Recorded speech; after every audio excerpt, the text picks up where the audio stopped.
Hello dear students, Brilliance academy में आप सभी का स्वागत है। कल हमने बात की थी बेकिंग सोडा के निर्माण की, लेकिन आज हम बात करेंगे बेकिंग सोडा का उपयोग किस किस में होता है। ठीक है, तो कल हमने बेकिंग सोडा के निर्माण के बारे में चर्चा कर ली थी और हमने देखा था कि जैसे ही हम सोडियम क्लोराइड की अभिक्रिया किसके साथ कराते हैं, जल के साथ, कार्बन डाइऑक्साइड के साथ और अमोनिया के साथ, तो हमें क्या मिलता है, बेकिंग सोडा NaHCO3। क्या होता है, NaHCO3। आज हम बात करेंगे कि यदि बेकिंग सोडा को गर्म किया जाए तो क्या होगा। जैसे ही हम बेकिंग सोडा को गर्म करते हैं तो हमें सोडियम कार्बोनेट प्राप्त होता है। क्या प्राप्त होता है, सोडियम कार्बोनेट। साथ ही साथ हमें कार्बन डाइऑक्साइड गैस भी प्राप्त होती है और इस कार्बन डाइऑक्साइड गैस के कारण ही हमारी जो रोटी होती है वो क्या होती है, फूली हुई रहती है। ठीक है, इसी के साथ में जो केक वगैरह होते हैं वो भी इसी वजह से नरम हो जाते हैं, उनमें भी कार्बन डाइऑक्साइड गैस होती है। तो आज हम उसी के बारे में चर्चा करेंगे। ठीक है, तो आप इसे नोट करके लिख लीजिए।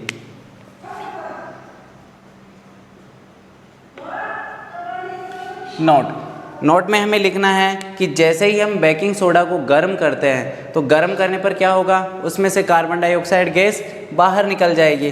परिणाम स्वरूप हमें क्या प्राप्त होगा, सोडियम कार्बोनेट। ठीक है, और जल प्राप्त होगा, जल वाष्प, साथ ही साथ कार्बन डाइऑक्साइड गैस। तो क्या लिख सकते हैं हम इसके बारे में,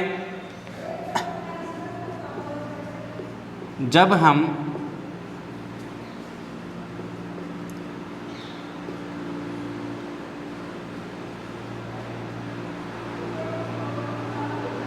बेकिंग सोडा, जिसे हम खाने का सोडा भी कहते हैं,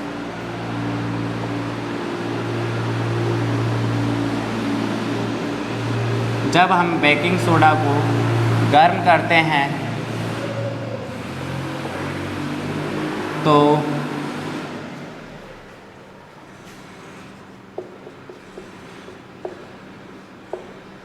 इसमें उपस्थित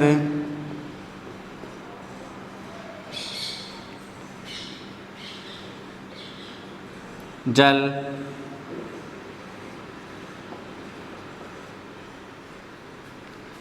जलवाष्प के रूप में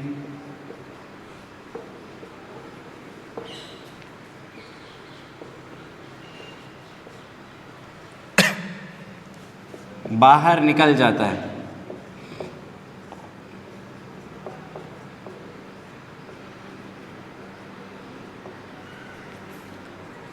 साथ ही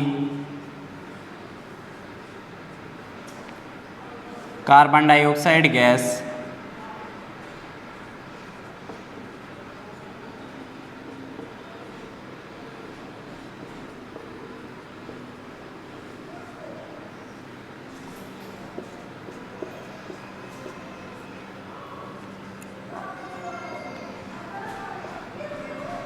कार्बन डाइऑक्साइड गैस भी बाहर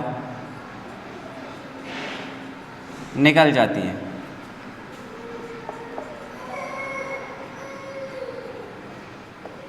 परिणाम स्वरूप, परिणाम क्या होगा, अगर ऐसा होगा तो परिणाम स्वरूप हमें सोडियम कार्बोनेट प्राप्त होता है। क्या प्राप्त होगा, सोडियम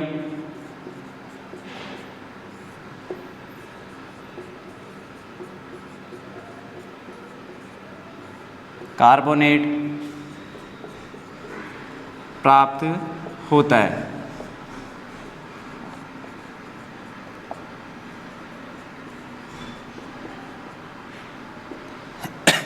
हमने क्या देखा, जब हमारे बेकिंग सोडा को हम गर्म करते हैं, बेकिंग सोडा को जैसे ही गर्म किया जाता है तो बेकिंग सोडा में जो हाइड्रोजन है वो किस रूप में निकल जाएगा, ऑक्सीजन के साथ मिलके जलवाष्प के रूप में। और जो साथ ही साथ उसमें कार्बन डाइऑक्साइड है NaHCO3, वो कार्बन डाइऑक्साइड के गैस के रूप में भी बाहर निकल जाती है। बचेगा क्या, हमें जो बचेगा वो सोडियम कार्बोनेट हमें प्राप्त हो जाएगा। ठीक है, तो इसके लिए रासायनिक अभिक्रिया कैसे होगी, तो रासायनिक अभिक्रिया अगर हम देखें तो हमारी रासायनिक अभिक्रिया निम्न प्रकार हो जाएगी। बेकिंग सोडा जिसका सूत्र क्या होता है NaHCO3, जिसे हम क्या कहते हैं, बेकिंग सोडा।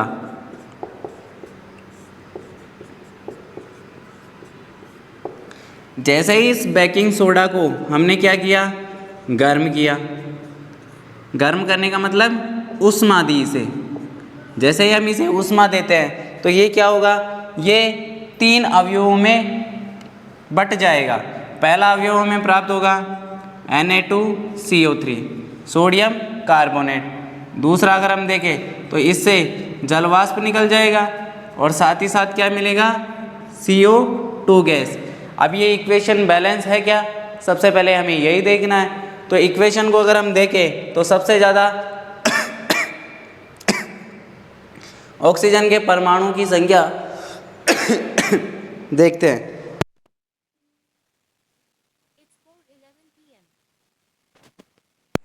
ऑक्सीजन के परमाणु की संख्या देखते हैं। इधर कितने हैं, 3 हैं। इधर देखें तो 3 और इधर 4 और 2 6। यानी कि अगर हम इसे बैलेंस करें तो हमें क्या करना पड़ेगा, इधर 2 से गुणा।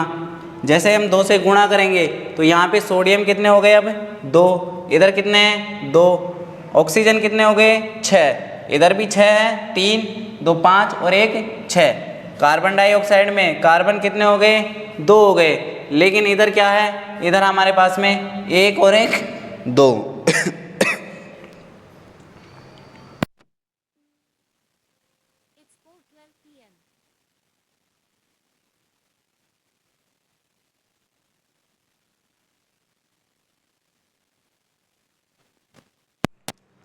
कितने कार्बन है, 2। 1 और 1 2। हाइड्रोजन देखे तो हाइड्रोजन 2 हो गए, इधर भी 2। तो हमने देखा क्या कि हमें क्या प्राप्त होता है, सोडियम कार्बोनेट।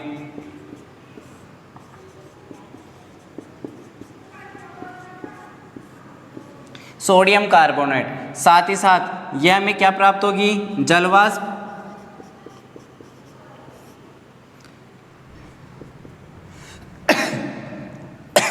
और ये कार्बन डाइऑक्साइड गैस। इस गैस की वजह से ही हमारी जो रोटी होती है और जो हमारा केक होता है, ये कैसा होता है, फूला हुआ रहता है। कैसा होता है, ये फूला हुआ। यानी कि इसकी वजह से ही हमारा केक कैसा होता है, नरम होता है। तो बच्चों आप इसे यहाँ तक नोट कर लीजिए। फिर हम बात करेंगे आगे धावन सोडा की, ठीक है, जिसका उपयोग कहाँ किया जाता है, कपड़े साफ करने में। ठीक है, तो आप इसे नोट कीजिए। लेकिन उससे पहले हम बेकिंग सोडा के उपयोग के बारे में भी देखेंगे कि बेकिंग सोडा का उपयोग कहाँ कहाँ किया जाता है। ठीक है, तो आप इसे नोट कर लीजिए, फिर हम उसके उपयोग के बारे में बात करेंगे।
ठीक है बच्चों, आपने इसे नोट कर लिया होगा। अब हम आगे चलते हैं और बेकिंग सोडा के उपयोग के बारे में चर्चा करते हैं। बेकिंग सोडे का उपयोग एक तो हमें पता चल ही गया कि इसका उपयोग हम कहाँ कर सकते हैं, बेकरी निर्माण में, जहाँ पे हम केक बनाते हैं, बिस्किट बनाते हैं। साथ ही साथ अगर हम देखें तो इसका उपयोग हम खाने में कर सकते हैं। खाना बनाने में भी हम मीठे सोडे का उपयोग करते हैं ताकि हमारा खाना जल्दी पक जाए। और खाने का सोडा इसकी प्रकृति कैसी होती है? इसकी प्रकृति होती है क्षारीय। खाने के सोडे की प्रकृति कैसी होती है? क्षारीय। तो क्या हम इसका उपयोग पेट की अम्लता को दूर करने में कर सकते हैं? इसका उपयोग हम पेट की अम्लता को उदासीन करने में कर सकते हैं। साथ ही साथ इसका उपयोग एंटाएसिड के रूप में भी कर सकते हैं। ठीक है, तो अब हम उन्हीं की चर्चा करेंगे। तो अब हम बात करेंगे बेकिंग सोडा के उपयोग। ठीक है, किसका बात करेंगे? बेकिंग सोडा का उपयोग। तो हेडिंग डालिए,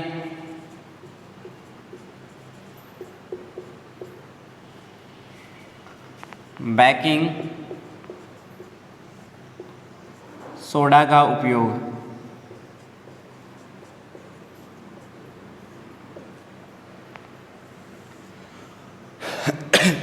बेकिंग सोडे का उपयोग पहला, इसका उपयोग पहला तो हम लिख सकते हैं खाने में।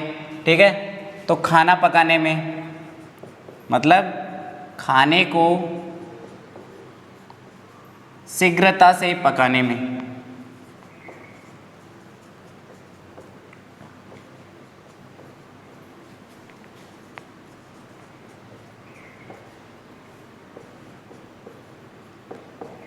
जब हम घरों में सब्जी या कोई रोटी वगैरह बनाते हैं तो हम चाहते हैं कि हमारी रोटी और सब्जी जल्दी पक जाए। इसके लिए हम क्या करते हैं? खाने में थोड़ा सा मीठा सोडा डाल देते हैं। ठीक है, दूसरा उपयोग, इसकी प्रकृति कैसी होती है? क्षारीय। इसलिए किसको उदासीन करेगा? ये अम्ल को। ठीक है, क्षारीय प्रकृति का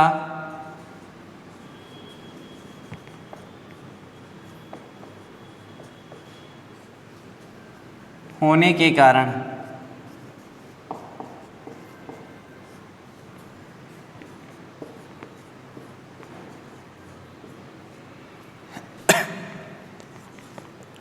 पेट की अम्लता को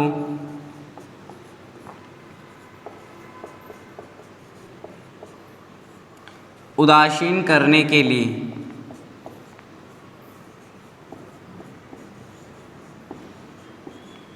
किस रूप में होगा? एंटाएसिड। एंटाएसिड, एंटाएसिड के रूप में।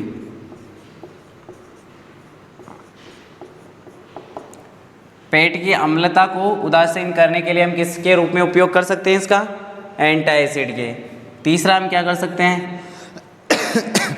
जो हमारे घरों में या फिर किसी ऑफिस में आग लग जाती है तो उसको बुझाने के लिए हम एक यंत्र का उपयोग करते हैं, एक गैस सिलेंडर का उपयोग करते हैं, जिसे हम अग्निशामक कहते हैं। उसके निर्माण में भी किसका उपयोग किया जाता है? इसी का उपयोग किया जाता है। ठीक है, सोडा अम्ल, जिसे हम क्या कहते हैं? सोडा अम्ल।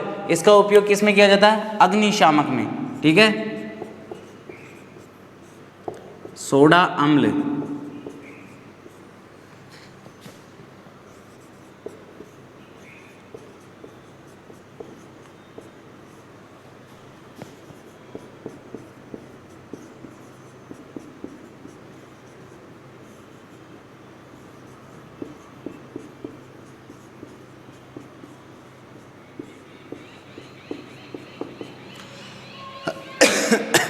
तो हमने देखा कि हम बेकिंग सोडे का उपयोग किस किस में कर सकते हैं। सोडा अम्ल का उपयोग अग्निशामक के निर्माण में कर सकते हैं। ठीक है, तो आप इन उपयोगों को नोट कर लीजिए। फिर हम बात करेंगे धावन सोडा की।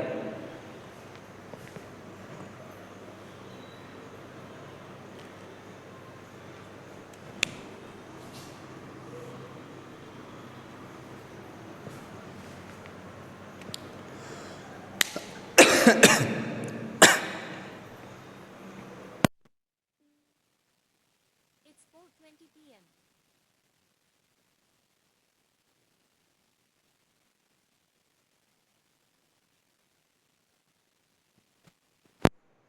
तो आपने इसे नोट कर लिया होगा। अब बात करेंगे हम धावन सोडा, जिसे हम धोबिया सोडा भी कहते हैं, और इसका उपयोग किस में किया जाता है? कपड़ों को साफ करने में। अब हम उसी की चर्चा करेंगे। ठीक है, तो आप हेडिंग डाल सकते हो अब धोने का सोडा, या फिर उसे धावन सोडा भी कह सकते हैं हम। तो हेडिंग डालो धावन सोडा।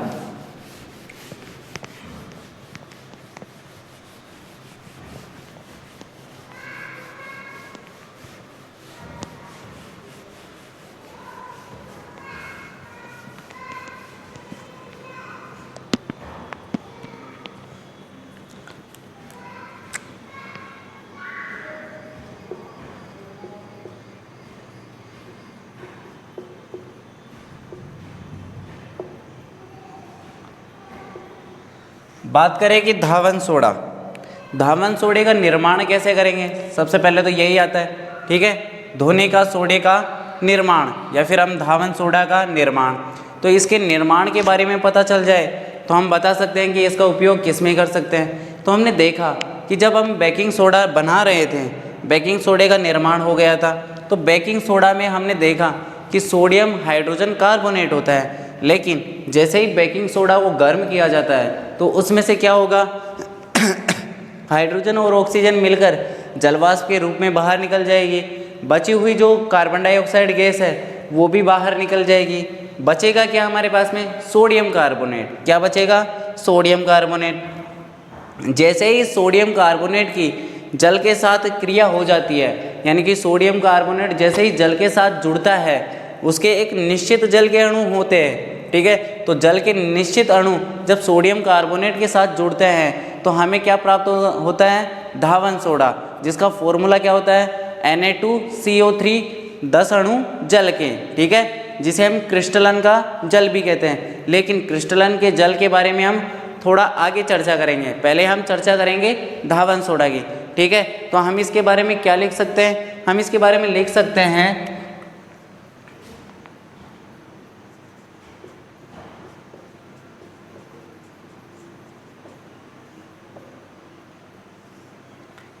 धावन सोडा का निर्माण। जब हम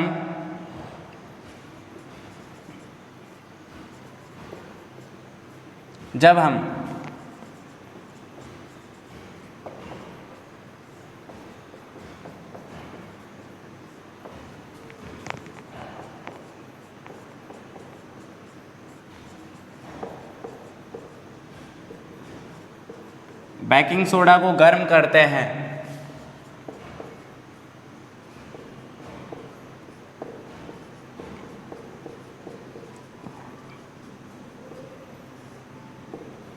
तो हमें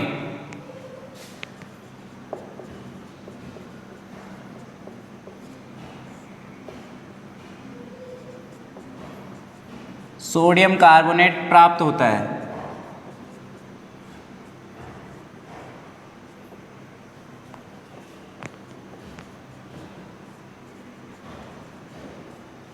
तथा जब इस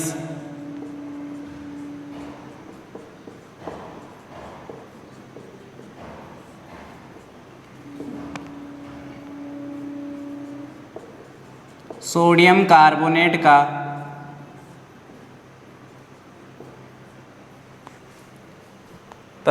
इस सोडियम कार्बोनेट का क्रिस्टलीकरण किया जाता है। क्रिस्टलीकरण का मतलब होता है जब इसकी अभिक्रिया जल के साथ हो जाती है, क्रिस्टलीकरण किया जाता है।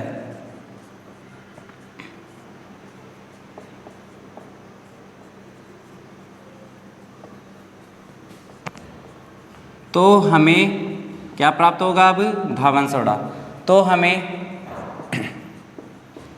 धावन सोडा,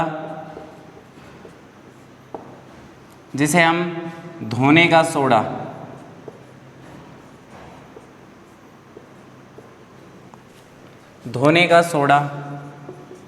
कहते हैं, धावन सोडा प्राप्त होता है। क्या प्राप्त होगा हमें, धावन सोडा।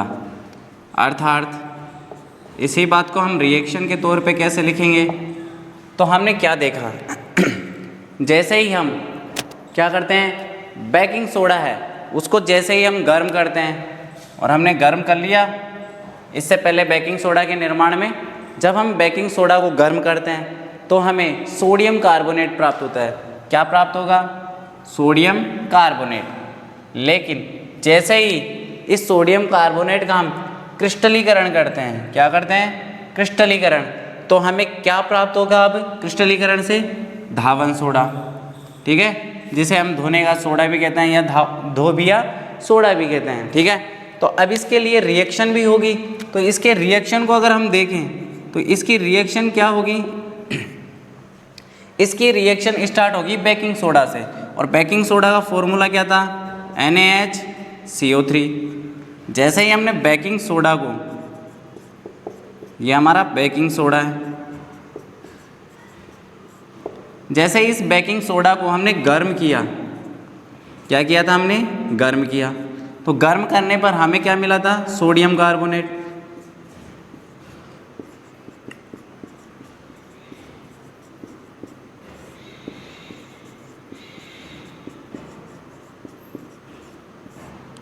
Sodium carbonate. साथ में हमें क्या मिला था?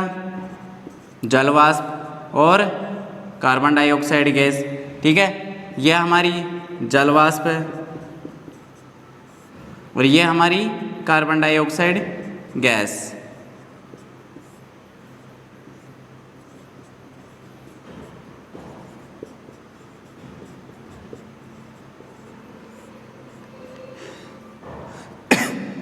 अगर ये जलवाष्प है तो ये तो वायुमंडल में चली जाएगी, अगर ये कार्बन डाइऑक्साइड गैस है तो ये भी वायुमंडल में चली जाएगी। बचेगा क्या हमारे पास में? Sodium carbonate. और अब हम इस सोडियम कार्बोनेट से ही किसका निर्माण करेंगे? धावन सोडे का। तो सोडियम कार्बोनेट को हमने क्या किया? क्रिस्टलीकरण किया। इसका क्या किया हमने? इसके साथ क्रिस्टलीकरण करने का मतलब क्या है? इसके साथ जल के निश्चित अणुओं को क्या करेंगे? हम जोड़ेंगे, यानी कि अभिक्रिया होगी एक तरीके से। तो हमने क्या किया? 10 अणु जल के लिए। यह हमारा सोडियम कार्बोनेट है।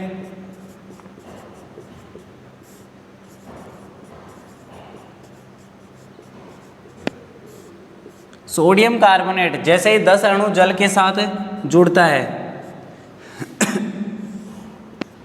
तो क्या होगा? जैसे ही इसके साथ जुड़ता है तो हमें प्राप्त होगा Na2CO3 डॉट 10 अणु जल के। और ये कौन सी क्रिया के द्वारा जुड़ता है? क्रिस्टलीकरण के द्वारा। क्रिस्टलीकरण, इसी को क्या कहते हैं हम? धावन सोडा। धावन सोडा, जिसे हम धोने का सोडा भी कहते हैं। ठीक है, इसी को क्या कहते हैं? धावन सोडा। तो आप इसे यहाँ तक नोट कीजिए और आप देखते रहिए कि इसमें हमने क्या क्या किया है। ठीक है, आप इसे नोट कीजिए, फिर हम आगे चर्चा करते हैं।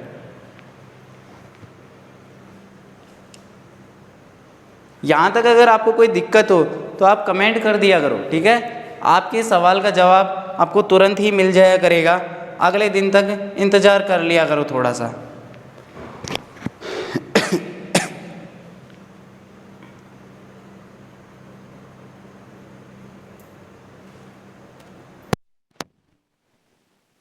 It's 4:29 p.m.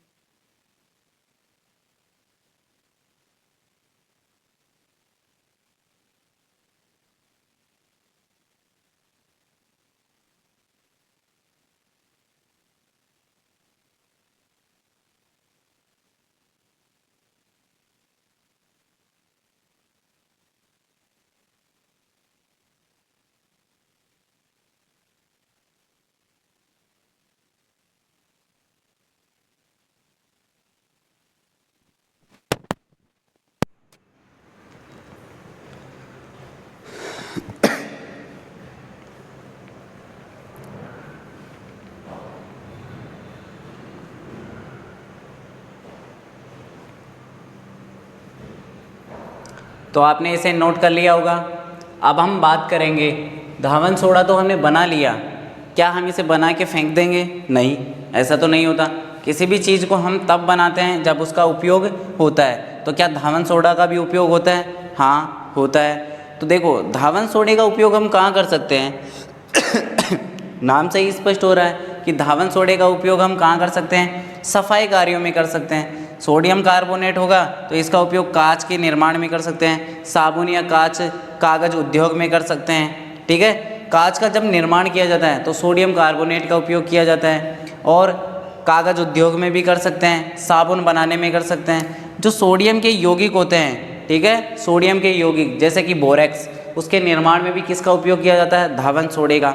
साथ ही साथ हम जानते हैं कि जब हम घरों के अंदर साफ सफाई करते हैं तो उसके अंदर जो स्थायी कठोरता होती है जल की, ठीक है, जल की स्थायी कठोरता होती है, तो क्या होता है, उसको भी दूर करने के लिए धावन सोडे का उपयोग करते हैं और घरों में साफ सफाई में भी करते हैं, ठीक है। तो आज हम उसी के बारे में थोड़ा सा आगे चर्चा करते हैं, धावन सोडा का उपयोग। आपने इसे नोट कर लिया होगा।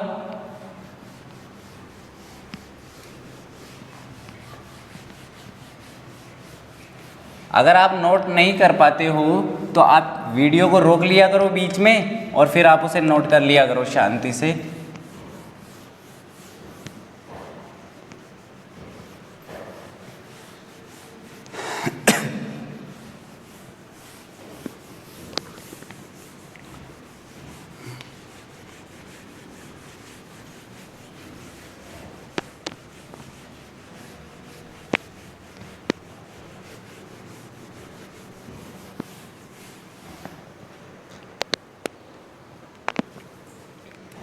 धावन सोडा का उपयोग।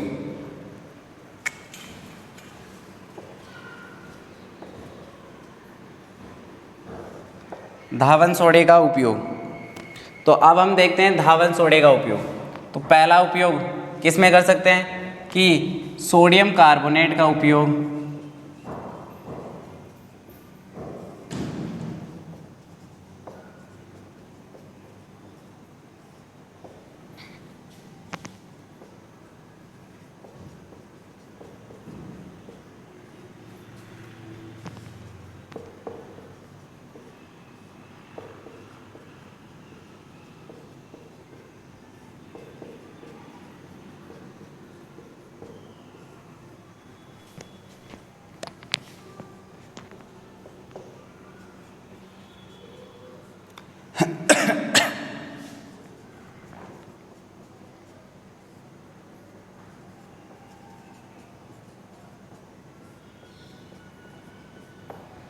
अगर हम पहला देखें तो सोडियम कार्बोनेट जो होगा उसका उपयोग हम कहाँ कर सकते हैं, क्यों, क्योंकि धावन सोडे में हमें सोडियम कार्बोनेट तो प्राप्त हो ही रहा है ना, तो सोडियम कार्बोनेट का भी उपयोग है। तो सोडियम कार्बोनेट का उपयोग हम कहाँ कर सकते हैं, कागज़ के निर्माण में, यानी कि कागज़ उद्योग में, साबुन के निर्माण में कर सकते हैं, साथ ही साथ कांच के निर्माण में भी कर सकते हैं। अगर हम आगे बात करें तो इसका उपयोग सोडियम के जो उत्पाद होते हैं, सोडियम के उत्पाद जैसे कि बोरेक्स, आप जानते होंगे बोरेक्स ये सोडियम का उत्पाद है, ये सोडियम का यौगिक है, इसके उत्पादन में भी करते हैं, ठीक है।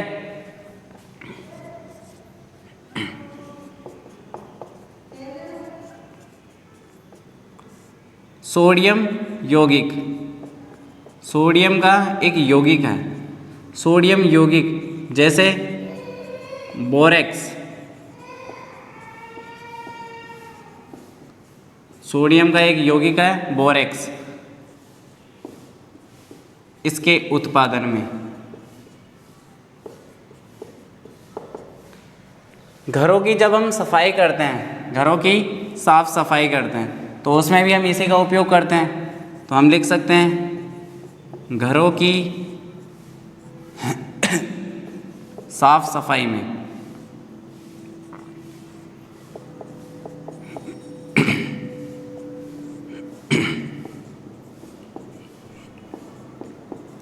घरों की साफ सफाई करने में। और चौथा पॉइंट हमारा क्या हो सकता है, जो जल होता है हमारा, जल की स्थायी कठोरता होती है,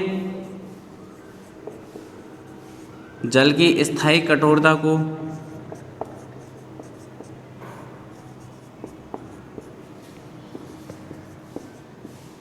दूर करने में, जो जल की स्थायी कठोरता होती है, ठीक है, उसको दूर करने में भी हम किसका उपयोग करते हैं, धावन सोडे का, ठीक है। तो ये हमारे धावन सोडे के उपयोग है, 4 इसके इम्पोर्टेंट उपयोग है, आप इनको नोट कर लीजिए। आपके अगर एग्ज़ाम में पूछा जाता है तो आप इनमें से चारों के चारों लिख सकते हैं, या फिर अगर जितना याद रहता है उतना लिख सकते हैं। मेरी सजेशन ये रहेगी कि आप ये चारों ही लिख के आओ, जब भी आपको उपयोग पूछे धावन सोडे का तो ये चारों लिख के आना है, ठीक है। तो आप इसे नोट कर लीजिए।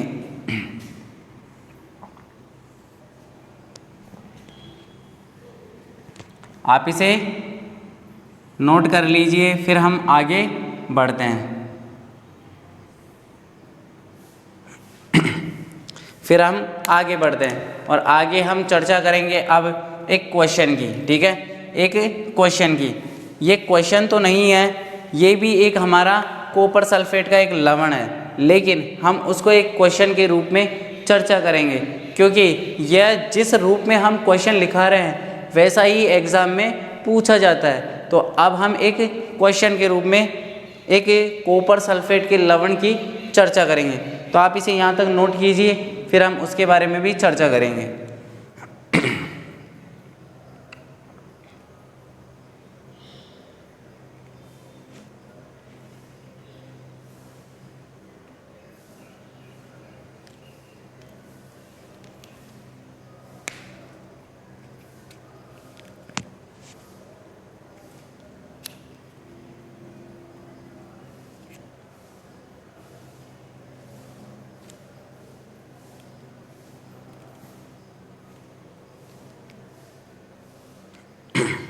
ठीक है, तो आपने इसे नोट कर लिया होगा और हम अब आगे बढ़ते हैं। एक क्वेश्चन लिखिए।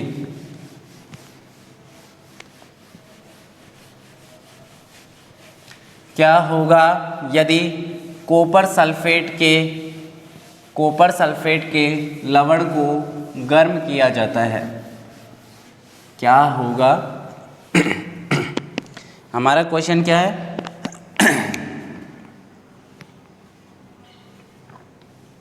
हमारा क्वेश्चन है क्या होगा यदि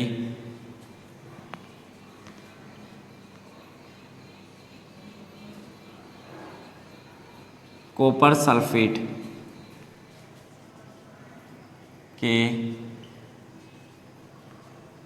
जलीय विलयन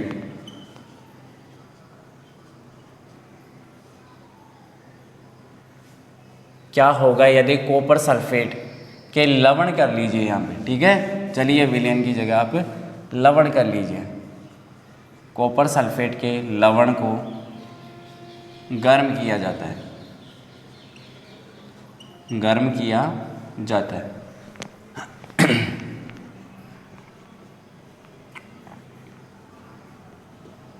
क्वेश्चन समझ में आया या नहीं? क्या होगा यदि हम कॉपर सल्फेट का जो लवण है उसको गर्म करते हैं, ठीक है, तो क्या होगा? तो देखो, इसका उत्तर लिखने से पहले मैं आपको समझा देता हूँ। कॉपर सल्फेट है, उसका फॉर्मूला क्या होता है हमारे पास में? CuSO4। क्या होता है? CuSO4। क्या यही होता है कॉपर सल्फेट का फॉर्मूला? आपको ये पता होना चाहिए। कॉपर सल्फेट का फॉर्मूला क्या होता है? CuSO4, copper sulphate. जैसे ही हम कॉपर सल्फेट की बात करते हैं यहाँ पे लवण की, तो इसके साथ में क्या होता है? अगर हम इसके रंग की बात करें तो इसका रंग क्या होता है? कॉपर सल्फेट का रंग होता है नीला। इसी कारण इसे नीला थोता भी कहते हैं। क्या कहते हैं? नीला थोता। तो इसका रंग कैसा होता है? नीला होता है। अगर इसका रंग नीला है तो कारण बनता है कि इसका रंग नीला क्यों है? तो इसका रंग नीला इसलिए होता है क्योंकि इसमें क्रिस्टलन का जल मौजूद होता है। इसके क्रिस्टलन के जल के कारण ही इसका रंग कैसा दिखाई देता है? नीला। और अगर हम इसके जो क्रिस्टलन का जल है अगर हम उसे बाहर निकाल दें तो क्या होगा? क्रिस्टलन का जल जैसे ही बाहर होगा तो ये सफ़ेद हो जाएगा। कैसा हो जाएगा? सफ़ेद हो जाएगा। तो क्या होगा? क्वेश्चन हमारा क्या है? क्या होगा यदि कॉपर सल्फेट के लवण को गर्म किया जाता है? जैसे ही कॉपर सल्फेट के लवण को गर्म करेंगे तो उसमें उपस्थित जल जलवाष्प के रूप में बाहर निकल जाएगा और बच जाएगा कॉपर सल्फेट, जो कि कैसा होगा? सूखा। और ये कैसा होगा? सफ़ेद हो जाएगा।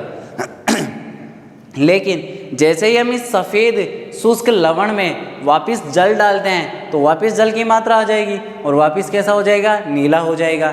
ठीक है, तो हम इसका उत्तर लिख सकते हैं। कैसे लिखेंगे? तो आप देखिए यहाँ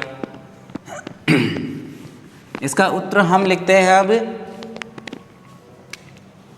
कॉपर सल्फेट का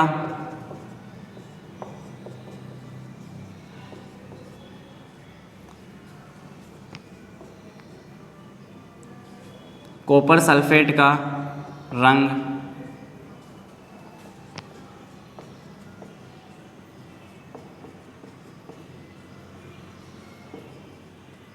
नीला होता है।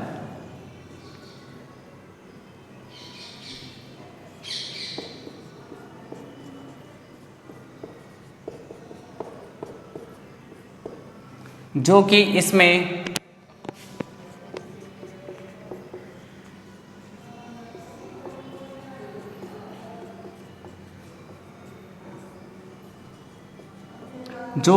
उपस्थित क्रिस्टलन के जल के कारण होता है।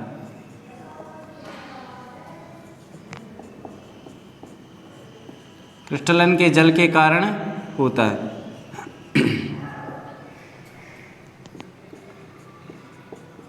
जैसे ही हम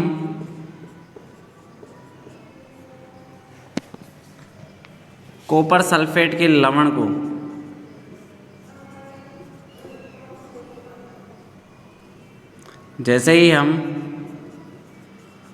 कॉपर सल्फेट के लवण को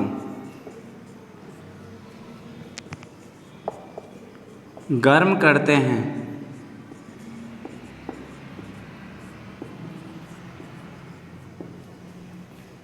तो इसमें उपस्थित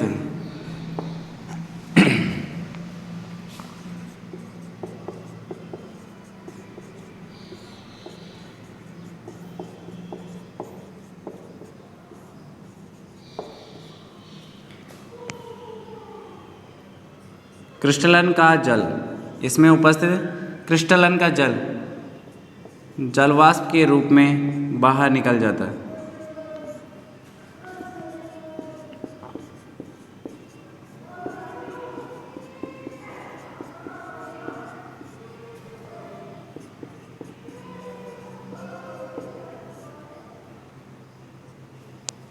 बाहर निकल जाता है। अगर इसमें जल ही नहीं है तो क्या है, नीला किसकी वजह से था, इसमें उपस्थित क्रिस्टलन के जल के कारण। जैसे ही जल निकल गया तो अब इसका रंग कैसा हो जाएगा, सफ़ेद हो जाएगा। क्रिस्टलन का जल जलवाष्प के रूप में बाहर निकल जाता है, जिससे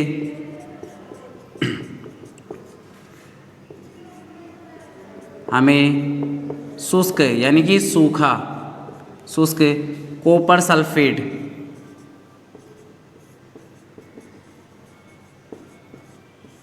शुष्क कॉपर सल्फेट कैसा होगा, ये सफ़ेद प्राप्त होता है।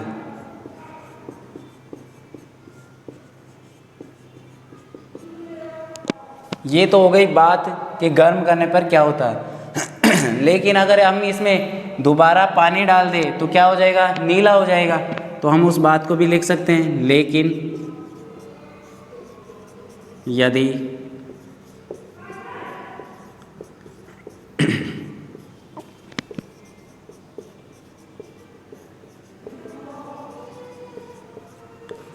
यदि हम शुष्क कॉपर सल्फेट जो कि सफ़ेद रंग का है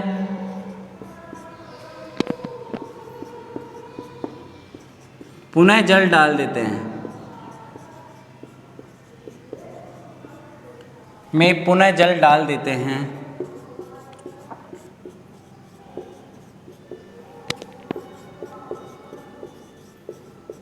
तो हमें पुनः नीला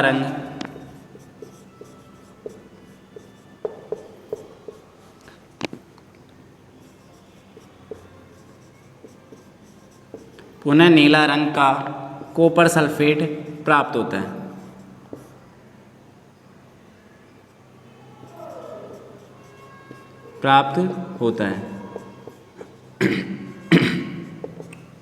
ठीक है। जैसे हम जल डाल देंगे तो पुनः हमें क्या मिल जाएगा, नीला रंग का कॉपर सल्फेट। ये होगा कैसे, तो अगर हम देखें तो इसकी रिएक्शन कुछ इस प्रकार होगी। हमने क्या किया, कॉपर सल्फेट का जो जल है उसको निकाल दिया, किसके द्वारा, गर्म करके। तो हमारे पास में क्या होगा, CuSO4 कॉपर सल्फेट। नीला रंग किसकी वजह से, जल के अणुओं की वजह से। कितने अणु हैं, 5 अणु। इसे हम कहते हैं क्रिस्टलन का जल। जैसे ही हम कॉपर सल्फेट, ये हमारा क्या है, कॉपर सल्फेट, लेकिन इसमें कैसा है ये क्रिस्टलन के जलयुक्त।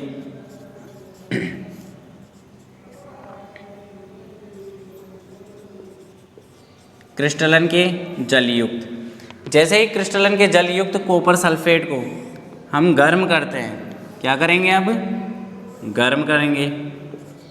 जैसे ही हम इसे गर्म करते हैं तो जल तो बाहर निकलेगा ही और हमें क्या मिल जाएगा कॉपर सल्फेट,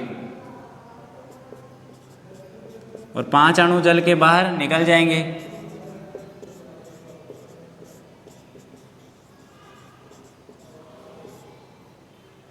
और ये कॉपर सल्फेट हमारा होगा सफ़ेद।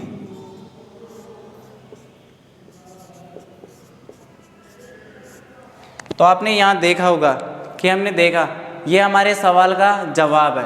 क्या होगा यदि कॉपर सल्फेट के लवण को गर्म किया जाता है। कॉपर सल्फेट का लवण था हमारे पास में। कॉपर सल्फेट का रंग होता है नीला, किसकी वजह से क्रिस्टलन के जल के कारण। क्या होगा यदि हम गर्म करेंगे तो जैसे ही हम इस कॉपर सल्फेट के लवण को गर्म करते हैं तो इसमें उपस्थित क्रिस्टलन का जल क्या होगा जलवाष्प के रूप में बाहर निकल जाएगा, जिससे हमें शुष्क कॉपर सल्फेट प्राप्त होता है। कैसा रंग होगा सफ़ेद रंग होगा। लेकिन यदि हम शुष्क कॉपर सल्फेट में पुनः जल डाल देते हैं तो हमें पुनः नीला रंग प्राप्त हो जाता है। ठीक है, ये हमारे पास में कैसे रिएक्शन होगी ये हमने लिख दिया। आप इसे यहाँ तक नोट कीजिए। ठीक है, फिर हम आगे बात करते हैं।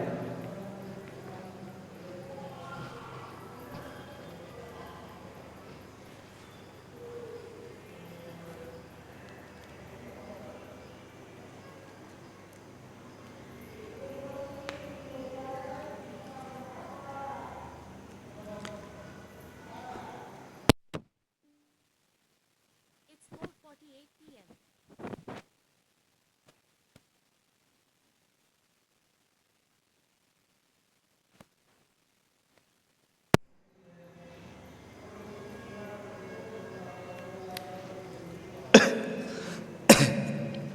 ये हमारे पास में नीला है और वो जो प्राप्त हो रहा है वो सूखा है और सफ़ेद है।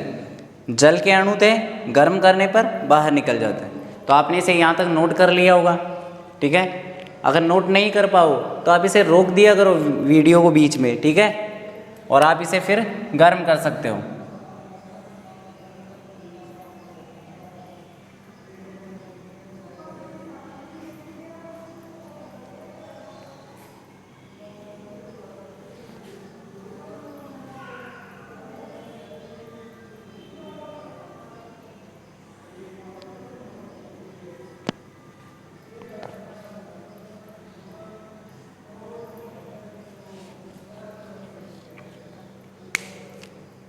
तो आपने इसे नोट कर लिया होगा।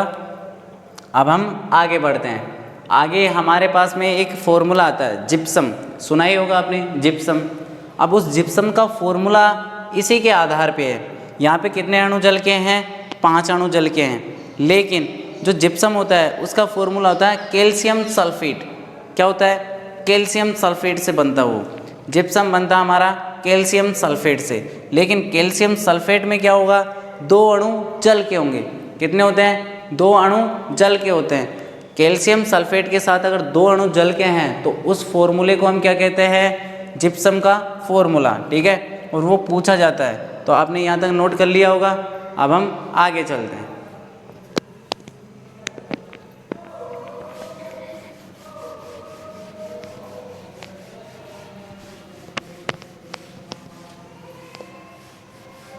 कोई भी अगर समस्या है कोई भी क्वेश्चन है तो आप कमेंट के ज़रिए पूछ सकते हैं।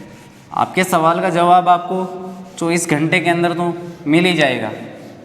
उससे पहले भी मिल सकता है और उसके बाद जैसे ही हम अगला लेक्चरर आपको देंगे उससे पहले आपके सवालों के जवाब देंगे। और आपको अगर नोट्स वगैरह चाहिए ठीक है तो आप हमारे टेलीग्राम चैनल से जुड़ सकते हैं। हमारे सारे नोट्स आपको वहाँ टेलीग्राम चैनल पे मिल जाएंगे। लेकिन उसके लिए आपको कमेंट करना होगा, हमें मैसेज करना होगा। ठीक है, तभी हम वहाँ पे सेंड कर पाएंगे। हमें नहीं पता कि हम किसे सेंड कर रहे हैं।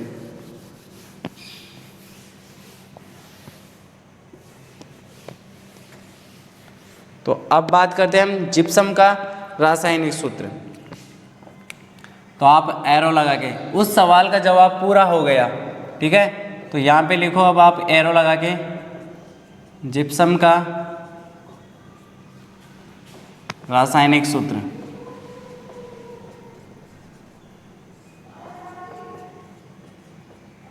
और जिप्सम का रासायनिक सूत्र क्या है? कैल्शियम सल्फेट और साथ में 2 अणु जल के। आप इसे नोट कर लीजिए, कैल्शियम सल्फेट 2 अणु जल के। यहाँ पे जो ये 2 अणु जल के हैं, इन्हीं को कहा जाता है क्रिस्टलन का जल, जिसके बारे में अब आगे चर्चा होगी। आगे हमारा टॉपिक ही यही है, क्रिस्टलन का जल होता क्या है। इसे हम ऐसे डिफाइन करते हैं, एक सूत्र इकाई होता है, ठीक है। एक सूत्र इकाई में उपस्थित जितने भी जल के अणु हैं, उन्हीं को हम क्या कहते हैं? क्रिस्टलन का जल। जैसे हमने देखा कॉपर सल्फेट के साथ कितने जल के अणु थे? 5, लेकिन सूत्र तो एक ही था ना। एक सूत्र इकाई में उपस्थित जल के अणुओं की संख्या क्या कहलाते हैं? क्रिस्टलन का जल। जैसे कि एक सूत्र इकाई है, सूत्र कितना है ये? एक सूत्र इकाई में उपस्थित जल के अणुओं की संख्या, कितने जल के अणु हैं? 2। तो ये क्या हो गया हमारे? क्रिस्टलन का जल। तो क्रिस्टलन के जल के अणु कितने हो गए? 2 क्रिस्टलन के जल के अणु, 2 क्रिस्टलन जल अणु, ठीक है। आप इसे यहाँ मत उतारिए, अलग से आपको इसके बारे में बताएंगे, तो नोट कर लिया होगा। अब हम बात करेंगे क्रिस्टलन का जल। किसके बारे में चर्चा करेंगे हम? क्रिस्टलन का जल। तो हेडिंग डालिए, क्रिस्टलन का जल।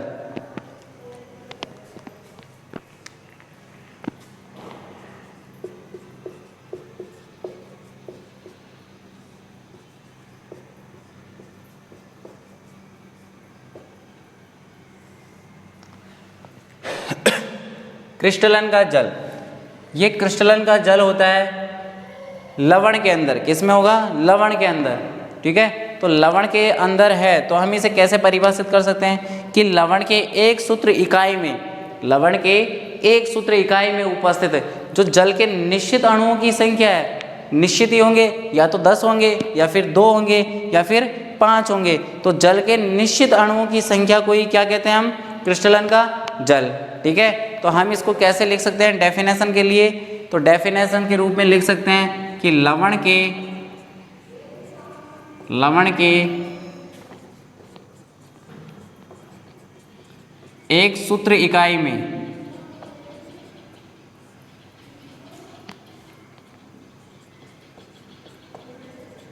उपस्थित जल के निश्चित अणुओं की संख्या,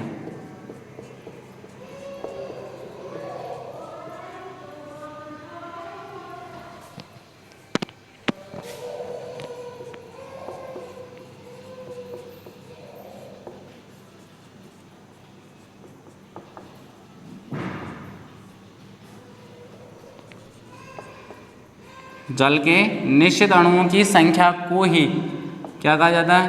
क्रिस्टलन का जल।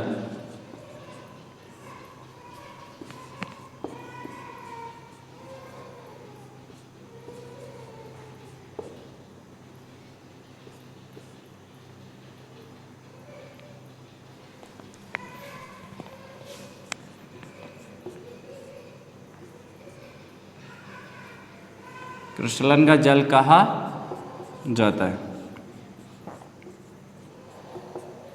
लवण होगा हमारे पास, उसका एक सूत्र इकाई होगा, उसमें उपस्थित जल के निश्चित अणुओं की संख्या, उपस्थित जल के निश्चित अणुओं की संख्या को ही क्रिस्टलन का जल कहा जाता है। लवण है, एक सूत्र इकाई है, उपस्थित जल के निश्चित अणु होंगे, उनकी कुछ संख्या निश्चित होगी, निश्चित अणुओं की संख्या, उपस्थित जल के निश्चित अणुओं की संख्या क्या कहलाएगी? क्रिस्टलन का जल।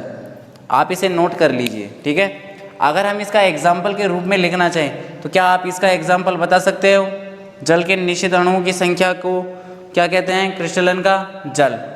अगर हम इसके एग्जाम्पल की बात करें तो इसका एग्जाम्पल जैसे कि कॉपर सल्फेट।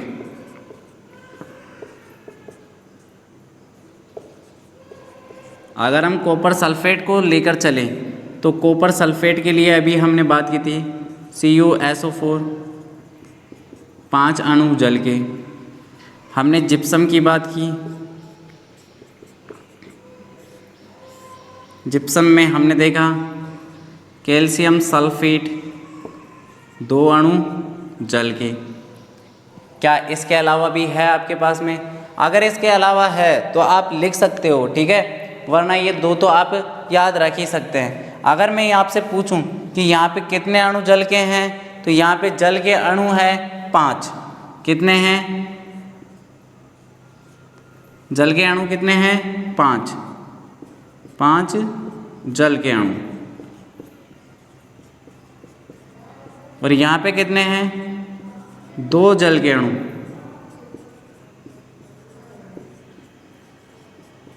तो आपको समझ में आया होगा कि क्रिस्टलन का जल किसे कहते हैं। किसी लवण के एक सूत्र इकाई में उपस्थित जल के निश्चित अणुओं की संख्या क्या कहलाती है? क्रिस्टलन का जल कहलाती है। आप इसे नोट कर लीजिए, फिर हम आगे चर्चा करते हैं। आगे हम चर्चा करेंगे प्लास्टर ऑफ पेरिस का निर्माण, जिसे हम POP कहते हैं। यह हमारा लास्ट टॉपिक होगा और आज हमारा चैप्टर नंबर 2 खत्म हो जाएगा, ठीक है। It's 4:57 p.m.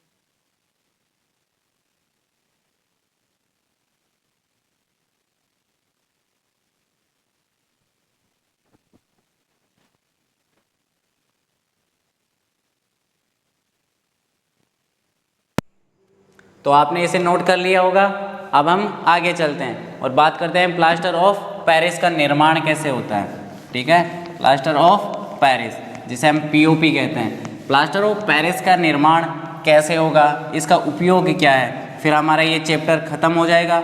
इसके बाद में हम चैप्टर नंबर 3 स्टार्ट करेंगे, ठीक है।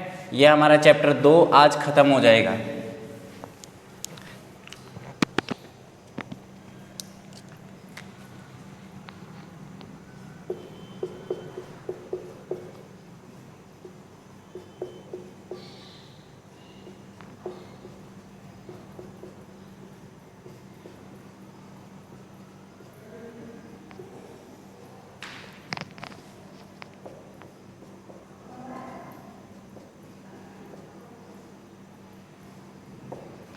POP का निर्माण सभी जानते होंगे। POP तो क्या होता है?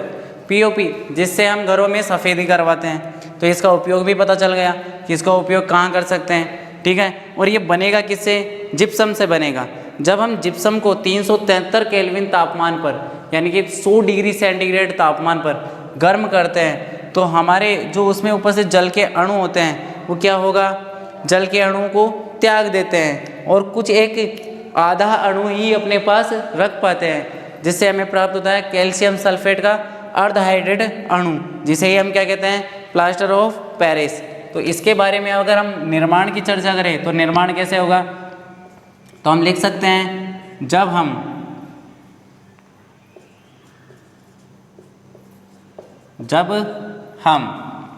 किसको, हमने बात की थी जिप्सम की, ठीक है। जब हम जिप्सम को 373 केल्विन, जिसे हम क्या लिख सकते हैं डिग्री सेंटीग्रेड में, 100 डिग्री सेंटीग्रेड, जब हम जिप्सम को 373 केल्विन ताप पर गर्म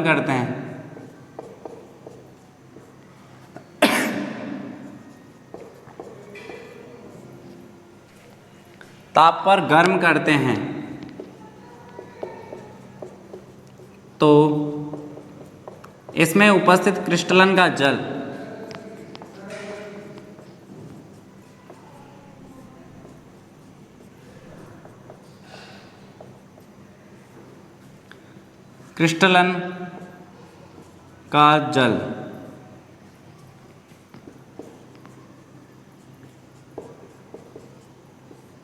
जलवाष्प के रूप में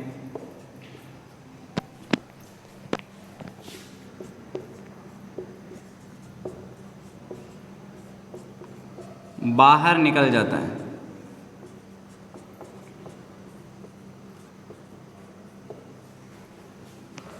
तथा हमें कैल्शियम सल्फेट का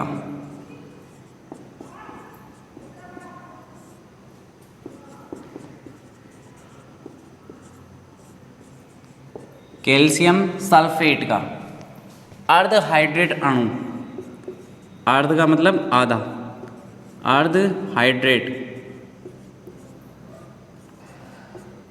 कैल्शियम सल्फेट का अर्ध हाइड्रेट अणु प्राप्त होता है। अर्ध हाइड्रेट अणु प्राप्त होता है। इसे ही प्लास्टर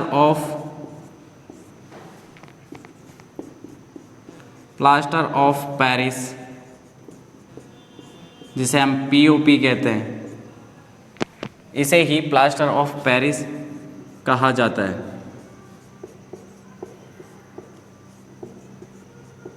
अर्थात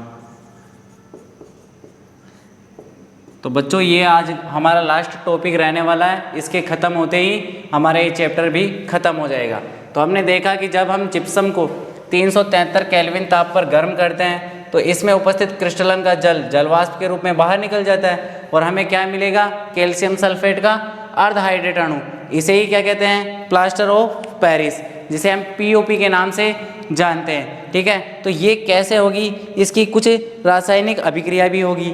ठीक है, तो रासायनिक अभिक्रिया अगर हम लिखना चाहें तो लिखेंगे तो क्या होगी? हमने क्या किया? जिप्सम ली, जिप्सम का फॉर्मूला कैल्शियम सल्फेट, साथ में 2 अणु जल के। जैसे ही हमने क्या किया? इसको गर्म किया, कितने ताप पर? 373 केल्विन पर। तो इसको गर्म करने पर हमें क्या प्राप्त होगा? कैल्शियम सल्फेट का अर्ध हाइड्रेट अणु। अर्ध हाइड्रेट का मतलब 1/2 जल के अणु। बाकी जल किस में निकल जाएगा? जलवाष्प के रूप में। कितना अणु? 1.5 अणु। 1.5 अणु जल का जलवाष्प के रूप में निकल जाएगा।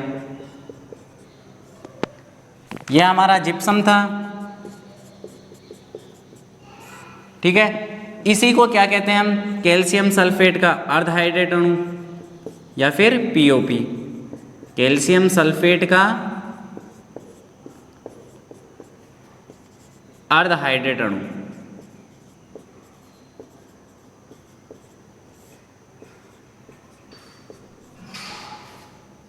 इसे ही हम कहते हैं पीओपी, प्लास्टर ऑफ पेरिस।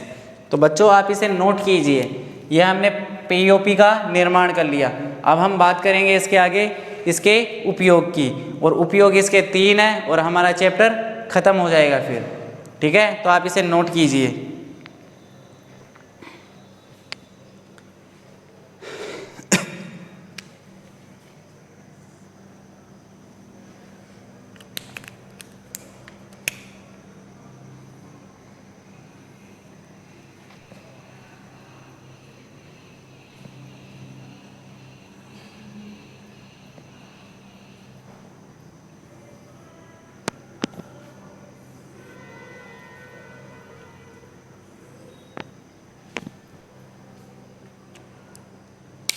तो आप इसे नोट कर लीजिए, फिर हम इसके उपयोग के बारे में चर्चा करते हैं। तो आपने इसे नोट कर लिया होगा।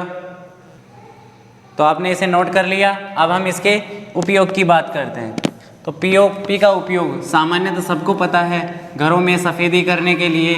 डॉक्टर भी इसका उपयोग करता है। जब हमारी हड्डी फ्रैक्चर हो जाती है तो उसको सही करने में, सजावटी जो सामान होते हैं, मूर्तियाँ वगैरह, उनको बनाने में भी इसका उपयोग किया जाता है। ठीक है, तो ये हमारे 3 उपयोग है।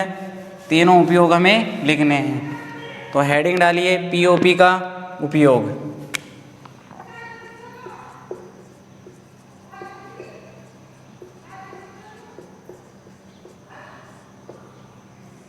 पहला उपयोग क्या है? इसका उपयोग हम कर सकते हैं घरों में सफ़ेदी के लिए, घरों में सफ़ेदी करने में।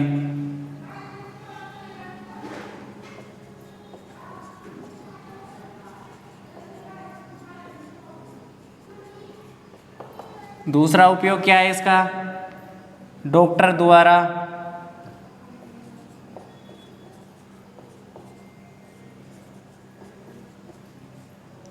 टूटी हड्डियों को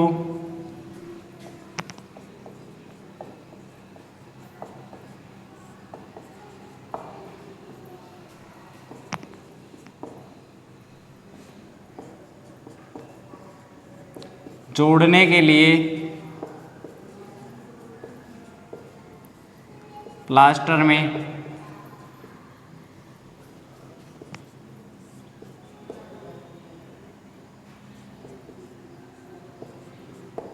डॉक्टर के द्वारा किसमें करेगा ये? टूटी हड्डियों को जोड़ने के लिए प्लास्टर में। तीसरा उपयोग सजावटी सामान बनाने में, जैसे कि मूर्तियाँ, ठीक है, सजावटी सामान बनाने में।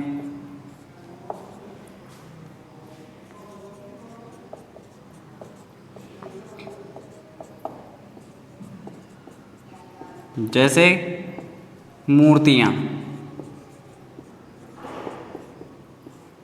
तो आप इस पीओपी के तीनों उपयोग नोट कर लीजिए और आज हमारे ये चैप्टर ख़त्म हो जाता है। कल हमारा चैप्टर 3 स्टार्ट होगा, ठीक है। तो आपको हमारे वीडियो समय पर मिल जाए, इसके लिए ज़रूरी है कि आप हमारे चैनल को सब्सक्राइब करें। साथ ही साथ बेल के जो आइकन होता है, बेल आइकन होता है घंटे का निशान, उसे भी दबा दीजिए ताकि आने वाले सभी नोटिफिकेशन आपको समय पर मिल जाए। अगर आपको कोई दिक्कत होती है तो आप हमें कमेंट के ज़रिए पूछ सकते हैं, ठीक है। आप हमारे वीडियो को सब्सक्राइब कीजिए, अच्छा लगे वीडियो तो लाइक कीजिए, अपने दोस्तों के साथ शेयर कीजिए। अब हम आगे 3rd चैप्टर के बारे में चर्चा करेंगे। तो क्या आज हम यहीं रोक देते हैं? आज के लिए इतना ही, आगे अगले लेक्चर में। थैंक यू, धन्यवाद, जय श्री कृष्णा।